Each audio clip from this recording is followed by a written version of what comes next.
Well, this is Schnapps the Schnauzer, if you guys don't know already, and she gets more sleep than anyone I know, and no matter how hard I try, I can never get as much sleep as she does. Well, doctors across the globe do agree that sleep is vital to your health and well-being, both mentally and physically. So I spoke with Cocoa medical expert Dr. Kohli to learn more about how we can get that Schnapps quality sleep. Well, guys watching at home, I challenge you not to fall asleep during this segment. Dr. Kohli, welcome back to the show. We're talking about sleep today. So important. So I just finished reading this book, Why We Sleep, and I was astounded by how important sleep is for us, for our health, for just our day-to-day tasks and chores. How much sleep should we be getting and why? Because it sounds like we got a new number. You know, a little bit of a surprise here for me, Danny, because I always thought more sleep is better. Right. Because that's when our body is regenerating and healing the damage. But it turns out it's like a Goldilocks phenomena. So you actually want not too little, not too much, just the right amount. Okay. And for most adults that are middle to older ages, that seems to be 7 hours a night. Wow. And what they found is that people who slept more or slept less than that amount actually had poor attention, poor ability to learn new tasks, and they actually had an increased incidence of depression and anxiety. Oh, wow. So this can directly correlate to our mental health too, which of course we're talking about this month. Now, what could happen if we don't get enough sleep too when it comes to just our health in general? Does this really have some long-term effects that we need to be looking out for? You know, it really can. And I think sleep is one of those things that we always think, oh, we'll catch up later, Right. or we'll catch up this weekend. But what we found is that people who are not sleeping at least 6 hours a night have a much higher incidence of cardiovascular disease. Oh, wow. And older adults who wake up frequently during the night or have trouble falling asleep have a higher risk of dementia, possibly even Alzheimer's dementia, and they have a higher risk of dying prematurely. And the idea here, Danny, is that when we're sleeping,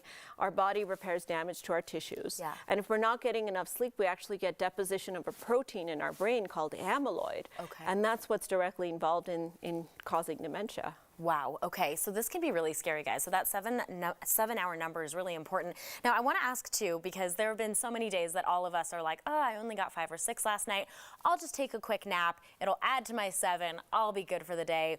Does a nap during the day count, or does it hurt? Does it help? What does it do for us? So if it's contributing towards that 7 hours, I think it's probably a good idea to take a nap. But one thing we've learned is that as we get older, our quality of sleep goes down. Yeah. So we're not sleeping quite as well. So it's common for us to start napping during the day as we get older.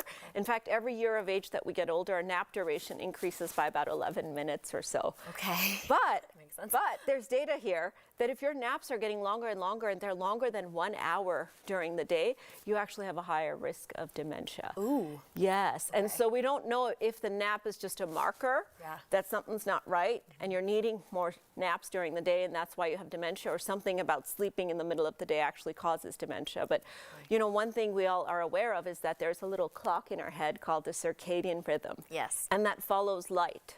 And that's why when we travel abroad, we get jet lagged. Right. Because the light stimulates the release of those sleep chemicals. And if we disrupt that during the day by taking naps, which we think is a good thing, it can actually be problematic and create more inflammation inside our body. Sure. And I'm happy you brought up that circadian rhythm too, because I wanted to ask you if you have some quick tips to wind down at night. I know that, you know, especially if you're not getting enough sunlight, stuff like that, that can definitely affect it. Anything that you recommend to make sure that we're getting good quality sleep before we go to bed, just to get ourselves in the right mindset for sleep? Yes, very important to do sleep hygiene. Okay. Just like we brush our teeth, Yeah. this is what we need to be doing every night. So the first and foremost thing, which is the hardest one for me, turn those devices off within an hour of bedtime. Okay. Because guess what you're doing? You're stimulating your retina with artificial light, and that's releasing those chemicals, making your brain think that it's morning when it's actually night. Oh, okay. So no devices, not even a little cheating, no movies, no Netflix, nothing. Okay. But I also think you should go to bed at the same time every day. And I also think that you definitely want to follow the same sort of rituals. You want to avoid any alcohol, caffeine, or sleeping medicines at least 4 hours from your bedtime. So sometimes we think a drink at the end of the day will help us wind down. It actually can have a paradoxically activating effect. You want to make sure you empty your bladder. So pee right before you go to bed. Yep. Because otherwise waking up at night to have to urinate is something that disrupts our sleep and can be really problematic. And then you want to try to minimize those daytime naps.